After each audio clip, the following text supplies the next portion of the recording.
E na parte 2, nós recebemos aqui Linda Quebrada.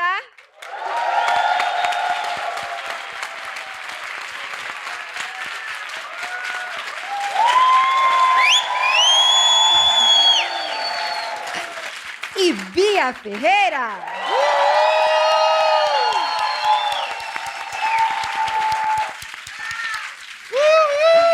Charamanaias! Charamanaias! Aqui. E a gente vai na parte 2, antes das perguntas da plateia, então eu já quero saber quem vai querer perguntar. Então, Luz já vai selecionar, a gente vai indo por ordem até o tempo que der, né? Que a gente tem um tempo limite. Mas antes das perguntas da plateia, eu vou chamar para conversar com vocês, contar um causo. Ela que fala e a gente gosta de ouvir. Então, fala, Márcia. Fala, Márcia. Oi, meninas, eu sou a Márcia. Olá. Márcia. Geralmente eu Prazer. trago causas da minha vida, mas hoje vai ser sobre outras pessoas, né? Que participam da minha vida também, mas hoje vai ser um tema só sobre mim, sobre imensidão. Eu tô bem nervosa ao lado de vocês, porque é interessante falar sobre esse tema, porque eu me senti muito pequena. Eu falei, meu Deus, como eu vou falar algo sobre mim, sobre ser imensa, ao lado de pessoas tão gigantes, né? Quem sou eu? Mas eu acho que todos nós temos a nossa imensidão na nossa particularidade. E eu vou trazer... Eu sou de Natal, do Rio Grande do Norte, Sou potiguar, né? E vou trazer a história de como foi esse sonho de vir para São Paulo. Eu gostaria muito de trabalhar na comunicação. E as coisas vêm acontecendo assim de uma maneira muito... tipo um efeito borboleta. Sabe? Quando, tipo, se eu não tivesse feito uma coisa, eu não estaria aqui agora com vocês, por exemplo. Eu vim de Natal, né? E eu sempre quis trabalhar com a comunicação, fazia teatro no Instituto Federal de Ceramirim. E queria ser... Eu gostaria muito, na época, de ser como a Tata Werneck, que eu gosto muito. Minhas histórias são sempre de humor, então, se vocês quiserem perguntar também, para eu ficar um pouco mais confortável, assim. Porque falar sobre temas mais sensíveis, eu fico um pouco desconfortável, talvez. Porque eu sou mais do humor mesmo. E aí, eu tenho esse sonho em mim. E aí eu vim para São Paulo, não consegui passar na faculdade que eu gostaria para fazer jornalismo, então eu comecei a trabalhar, e aí logo eu comecei a morar sozinha também com 19 anos, e eu acho que isso foi de uma imensidão, porque você sair, né, da sua cidade natal, literalmente, vim para... Literalmente Natal. Literalmente Natal. E vim para São Paulo, que é uma cidade tão grande, né, com tantas pessoas, e começar a trabalhar. Então, eu logo comecei também a morar sozinha.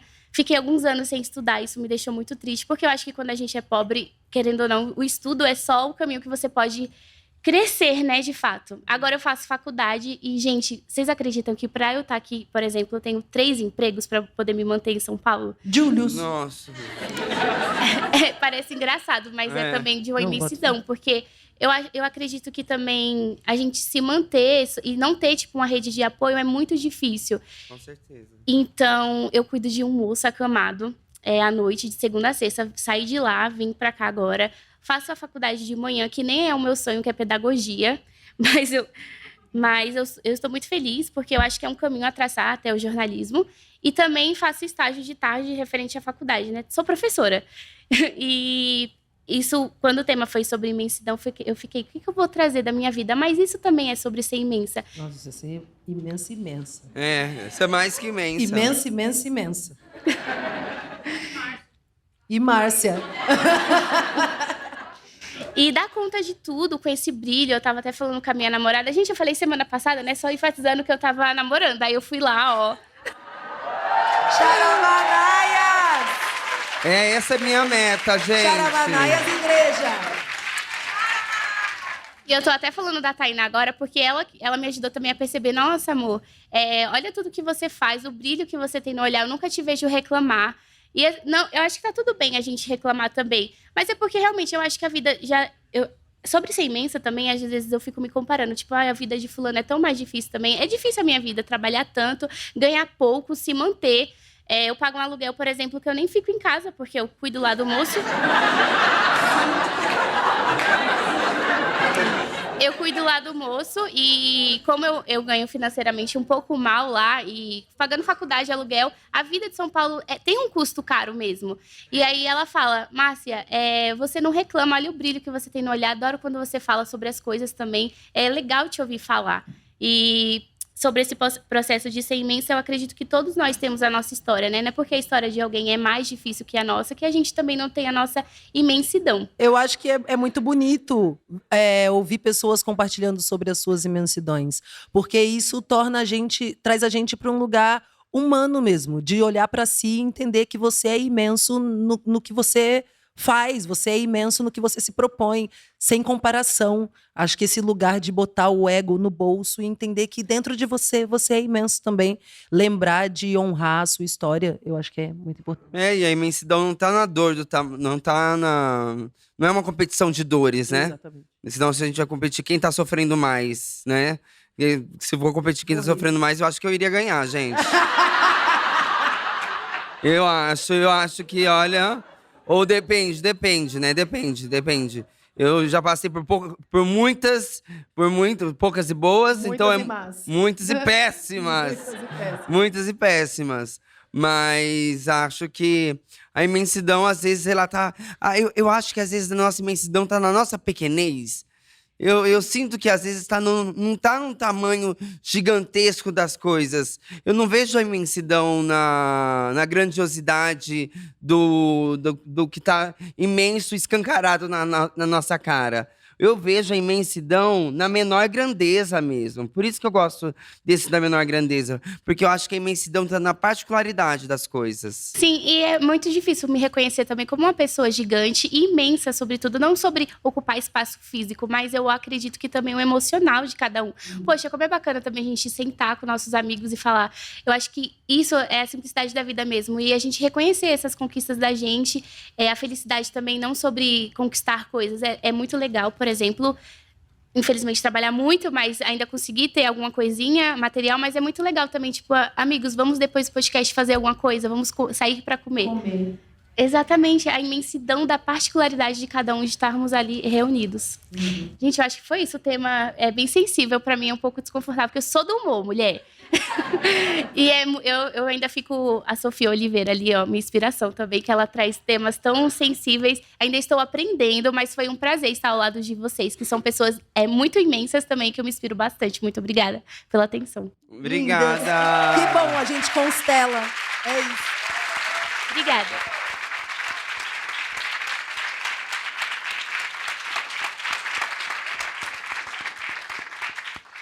Pessoal, eu ainda não tenho um Instagram que eu gostaria de... Não, pode me seguir lá no Instagram, é @FalaMárcia. Fala Márcia, porque eu falo demais. Mas eu ainda não tenho um conteúdo no Instagram porque eu não tenho tempo, porque eu trabalho muito mesmo. Mas me sigam lá. Se alguém também tiver um emprego para que eu possa sair dessa luta, eu sei fazer tudo, gente. Tudo que você me ensinar, eu sei fazer. Pague honestamente. Pela lei, tá tudo certo lá onde eu cuido do moço, que é só um salário mínimo. Vou falar aqui, né? É um salário mínimo que eles pagam, mas a vida de São Paulo tem um custo, né? Mas quem sabe ano que vem a minha namorada me pede em casamento, né? Aí vai melhorar as coisas. Tá Tem tempo ainda. É só porque tá Me muito chama cedo. pra fazer o casamento. Ai, vai ser uma Me honra. chama. E a gente se conheceu em um show, acredita? Sério? Foi. Ai, Mas não foi o seu. Não foi o dela. Aí, ó. Foi no que show que foi? Você me perdoa? Não, mas tá tudo bem. A gente pode se encontrar num show meu qualquer dia desse. É porque ela mora muito longe, mas ela mora em Sorocaba. Foi no show da Dai, tu conhece? Poxa, mas você complica também, né?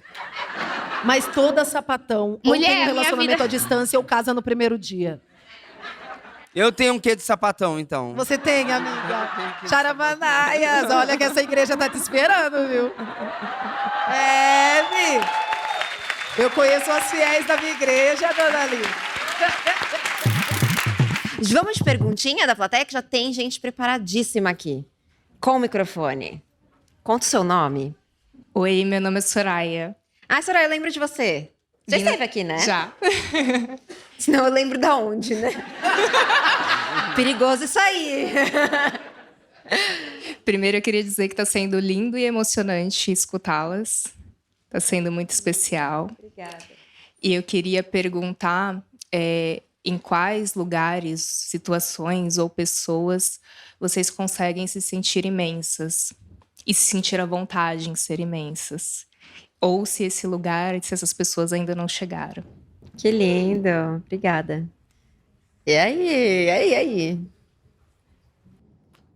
Olha, sinto que o palco, às vezes, no palco eu me sinto imensa. No palco eu me sinto imensa, atuando eu me sinto imensa.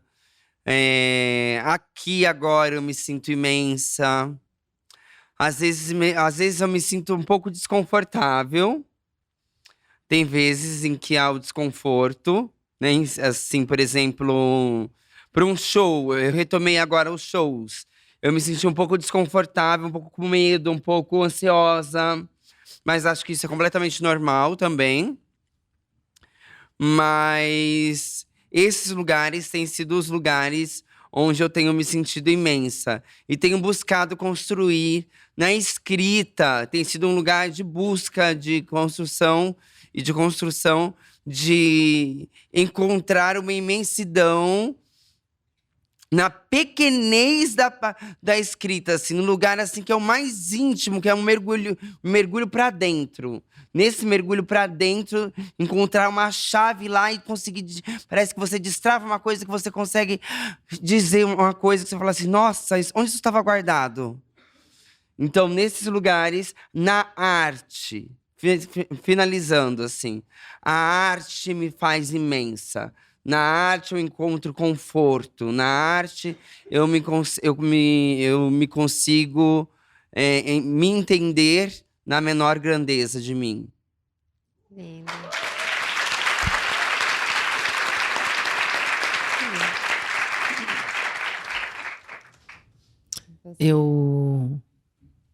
Eu acho que eu concordo com você em vários lugares. Eu acho que a arte, ela me coloca num lugar que eu me sinto muito grandona. E parece que quando eu desço do palco, eu tenho que olhar para acreditar que aquilo aconteceu. Sabe um negócio meio assim? Então, eu acho que a arte também é um lugar de muita segurança para mim. Mas eu criei um lugarzinho muito gostosinho de estar. Eu tenho um grupo de umas 10 sapatonas, assim, que a gente é muito família.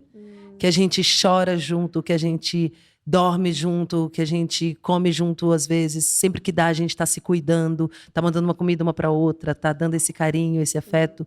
Que eu acho que é o lugar mais íntimo de onde eu posso ser eu. Sem nada, só eu. E aí eu acho que nesse lugar é onde eu consigo ser mais imensa. Ai, que legal isso. Coisa linda. E aí eu criei um grupinho de sapatonas assim que na hora que eu tô no desespero, elas estão lá, e quando eu tô muito feliz, elas estão lá também, e a gente tá lá uma pra outra. A gente tem um grupo que chama Talaricando com a Nossa Galera. Ah, eu amo. E o nome do grupo era Talaricando ou talaricando? Talaricando.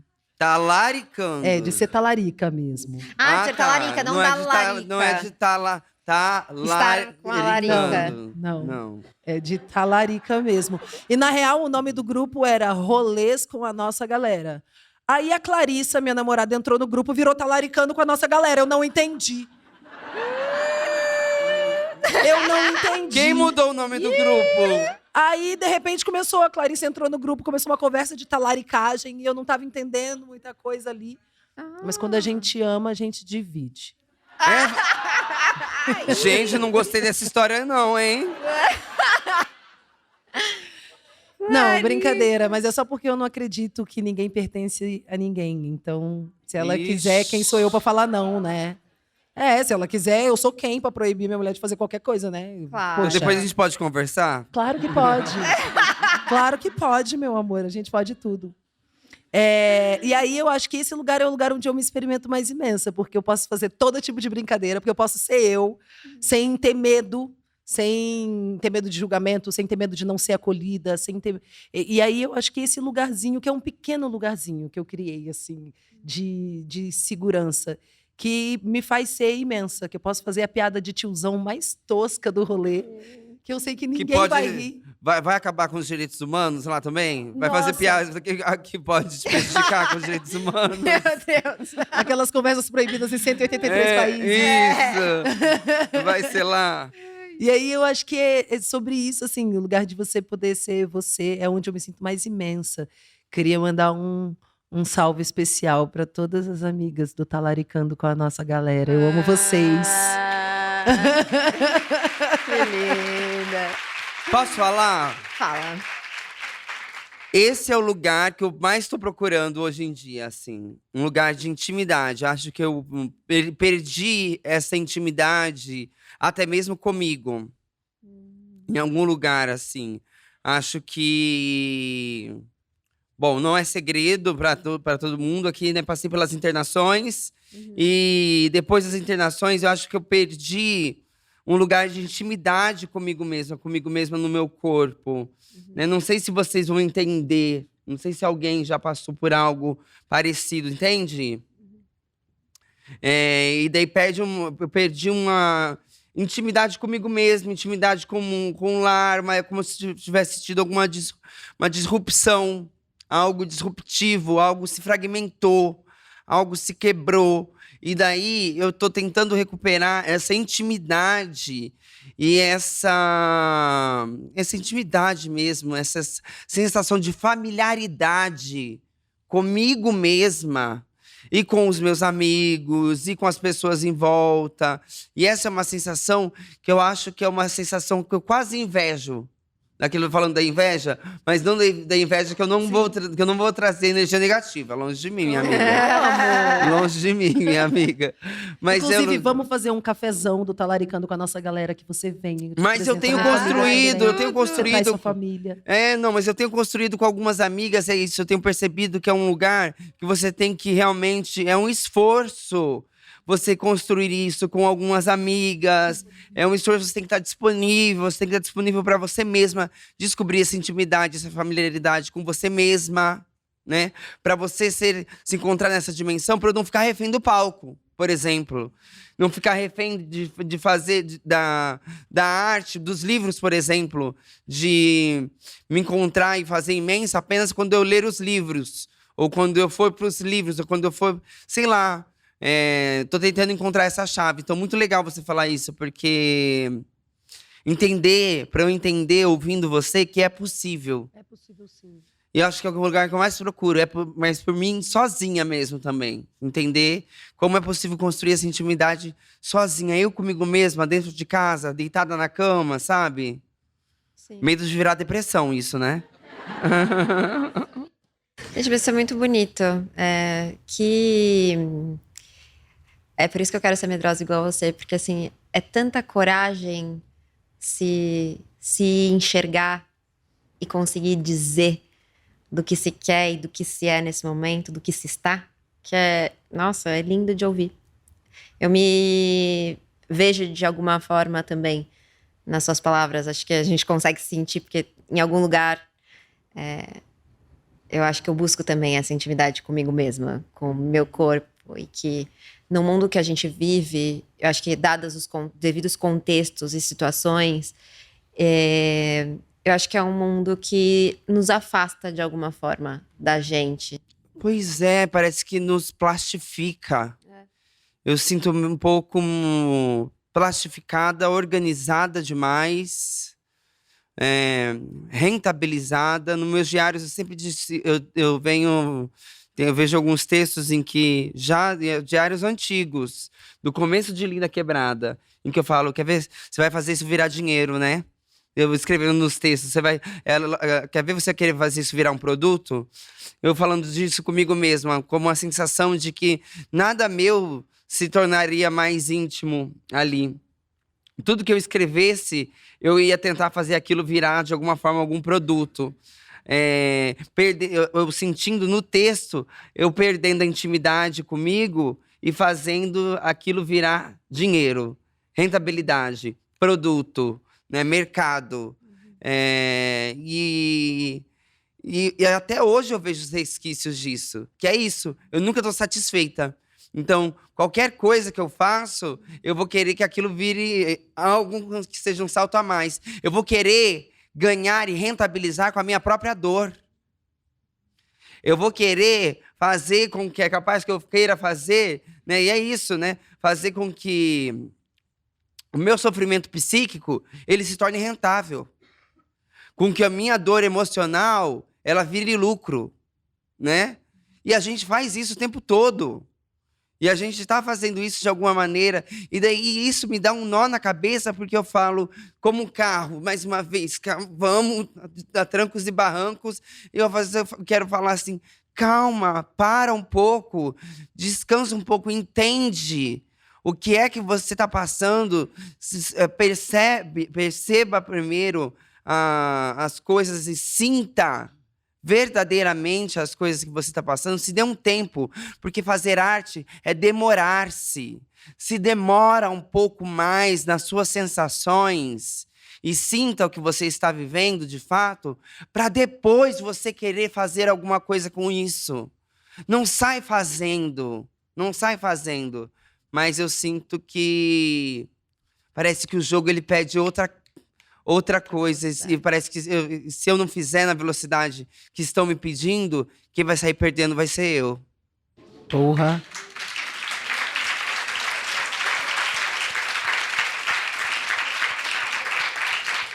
Eu tava te ouvindo falar e eu não sei rezar. Aí eu passei por um momento muito difícil, assim, onde eu tava perdida de tudo, inclusive da fé, assim. E aí eu comecei a escrever rezas que eu gostaria de rezar. Nossa, isso é lindo, eu vou fazer isso. E aí eu escrevi uma reza ao amor próprio. E eu queria falar ela agora. Eu rezo para a maldade não me alcançar, que o amor próprio seja presente na minha vida, que a rotina dessa vida só seja amar, que a caminhada seja muito mais bonita para andar. E na retina, a verdade que não se esconde grita, eu fecho os olhos e o coração palpita, eu já tô doida para me encontrar comigo, que é para viver de novo aquele caso antigo de autoconfiança, de olhar no espelho, de gostar do meu reflexo, de pensar em mim primeiro.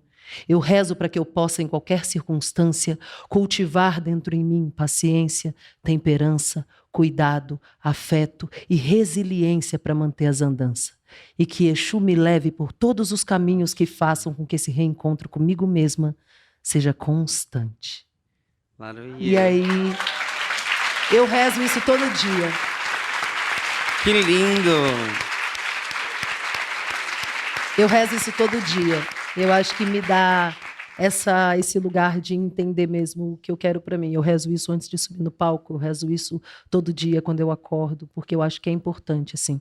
E aí eu estava te ouvindo falar e eu lembrei dessa poesia, que quando eu estava perdida de mim, num lugar muito lost, eu escrevi essa poesia para me encontrar comigo, assim. Escrevi essa reza para pedir que esse reencontro fosse real, assim. E tem acontecido. Então eu acredito muito no poder da palavra. Senti de partilhar esse... Vou fazer um caderno de orações também. É. Compartilha suas orações comigo também. Sim. Eu quero ver suas orações. Vai rezar lá na igreja lesbiteriana. Cara, enquanto, né, eu tô ouvindo vocês, porque hoje eu tô aqui assistindo, né? E eu tava pensando, cara, eu quero morar aqui, sabe? Eu quero morar nessa conversa. Que coisa bonita de ouvir. Que lindo que a gente tá partilhando Especial, hoje. Muito sim. especial. Vamos incluir mais alguém nessa prosa. Cadê? Oi, eu sou a Fran, é minha primeira vez aqui vendo vocês pessoalmente, mas já acompanhava o podcast. E acho que ao longo de toda a conversa, falando de imensidão e falando de relações, eu entendo que por muito tempo a gente está sempre mergulhado em relações que tem muito medo também da nossa grandeza, sejam amorosas, sejam de amizades. E quando a gente começa a perceber, eu sinto que a nossa dificuldade de lidar com a nossa grandeza é o medo desse vazio e o medo da perda. Então, queria perguntar para vocês como foi perceber e lidar com esse medo da perda, com o medo do vazio, e como foi esse processo para vocês. Uau.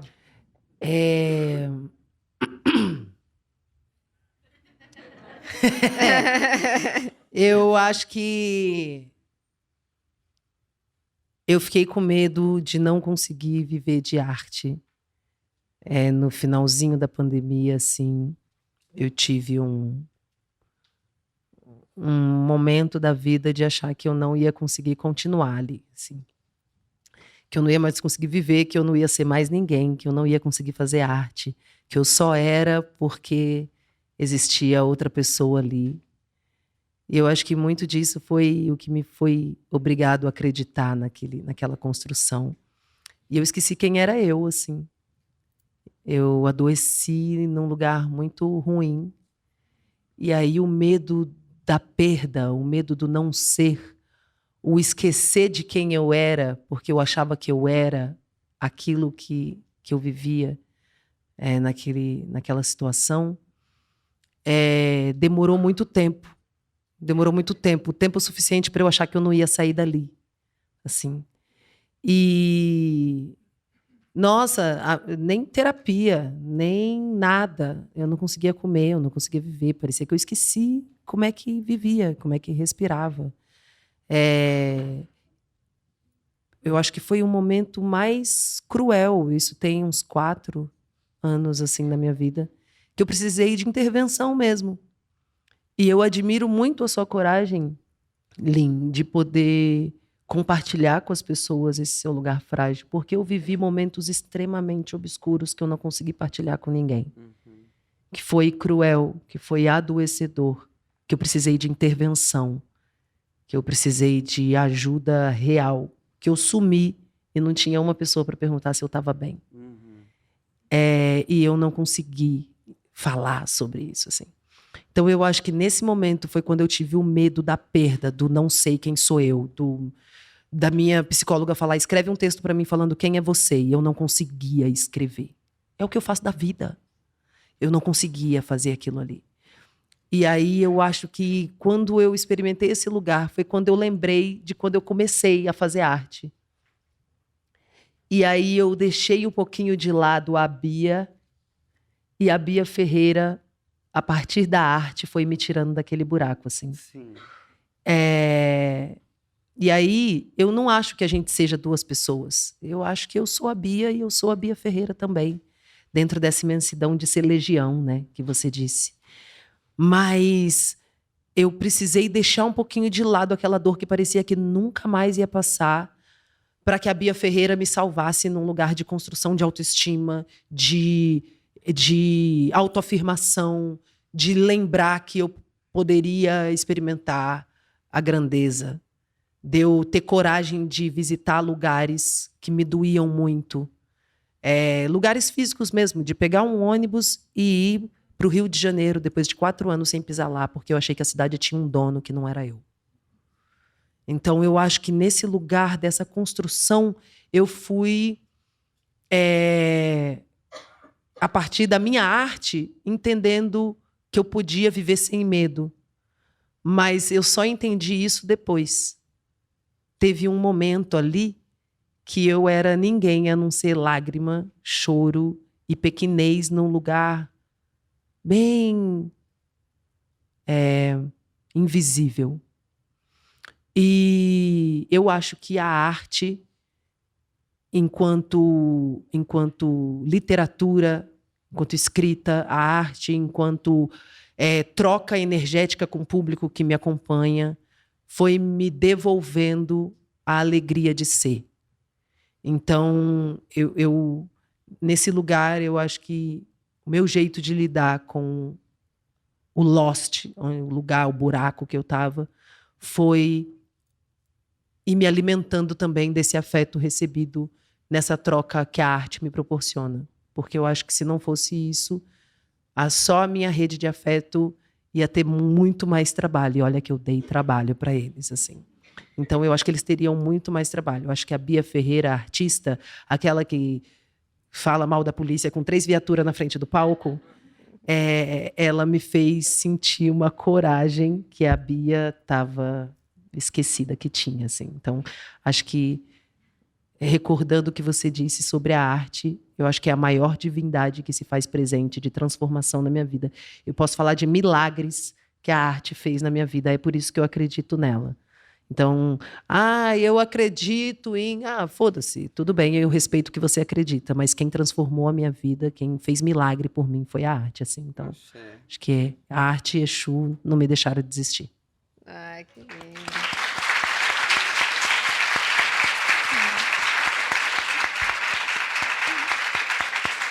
Que difícil falar disso. Medo da perda do vazio. Medo do vazio. Eu acho que eu estou nesse momento do reconhecimento da perda. Não sei se necessariamente da perda, mas eu acho que do vazio, do reconhecimento do vazio. E eu me sinto no momento do habitar o vazio. Eu sinto que mais do que qualquer outra coisa, eu tenho reconhecido esse vazio e tenho tentado aprender a habitar ele, né? A Ana Sui, ela fala sobre alimentar, que a gente tem que, na verdade, alimentar o vazio, às vezes como se ele fosse um tubarão, sabe? E a gente vai alimentando esse tubarão, porque se a gente não alimenta esse tubarão, quando a gente se aproxima do vazio, ele vai e ele engole a gente. Esse tubarão engole a gente. Se a gente não alimenta os nossos vazios, se a gente não, costumeiramente não se aproxima dos nossos vazios, não entende o que é que... Como alimentar ele aos poucos, né? Como suprir um pouco esse vazio, seja com uma coisinha, seja com outra, seja eu. Como eu entendo que eu estou alimentando meus vazios com arte, com literatura, com os meus amigos, com uma relação. A gente está sempre alimentando os nossos vazios de alguma maneira, né? A gente está ali circundando elas de alguma maneira. Agora, a questão é se a gente deixa de alimentar elas, quando a gente chega perto do vazio, ele nos engole. Essa é a questão. É deixar ser engolida pelo vazio, de alguma maneira. Eu sinto que agora eu tenho me aproximado mais desse vazio com um pouco mais de carinho, tenho alimentado eles aos poucos, tenho dado tempo do vazio também, e de aprender a habitar nesse vazio, de não querer tampá-lo, de não querer fechá-lo, né? Acho que eu usei até um exemplo numa entrevista que eu fiz recentemente, né? Que eu me sinto às vezes como um fruto da goiaba, onde eu vou sendo comida pelo bichinho da goiaba, sabe? E ele vai fazendo esses buracos em mim. Então eu tento não necessariamente tampar esse buraco que o bicho da goiaba está fazendo em mim, mas eu vou cuidando desses vazios, cuidando desses buracos. E eu tenho aprendido isso. Às vezes é completamente desesperador. Não vou mentir. Às vezes é desesperador pela própria ansiedade da vida, porque eu me sinto muito ansiosa. Às vezes, e esse medo, ele não vem quando eu tenho que vir num podcast, ele não vem quando eu tenho que ir no show, ele não vem quando eu tenho que fazer alguma coisa muito importante. Ele vem nas horas mais ordinárias, dos dias mais ordinários.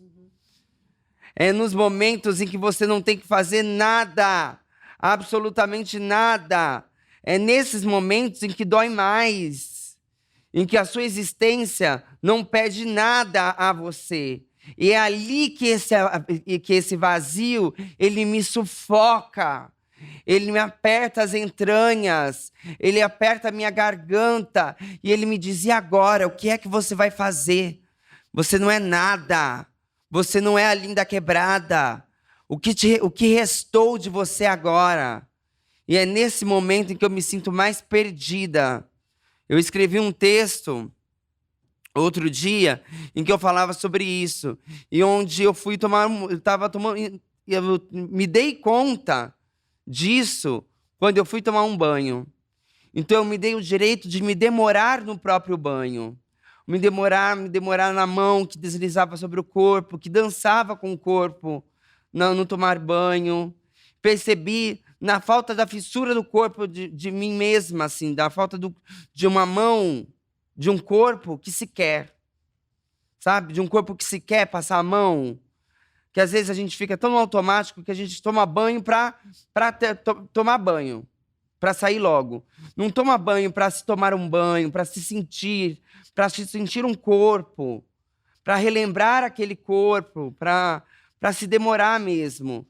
E é nesses momentos mais ordinários, das horas mais ordinárias, dos dias mais ordinários, que eu sinto que eu consigo alimentar esse vazio e construir alguma intimidade comigo.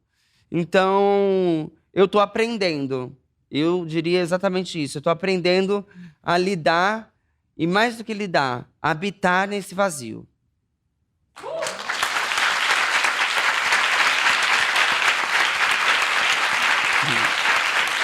Uau! Hoje eu sinto que a gente só aplaudiu, né? Porque, assim, cada palavra que elas falavam dá vontade de gritar aqui. Eu quero agradecer profundamente vocês por essa partilha, por essa troca, por esse encontro.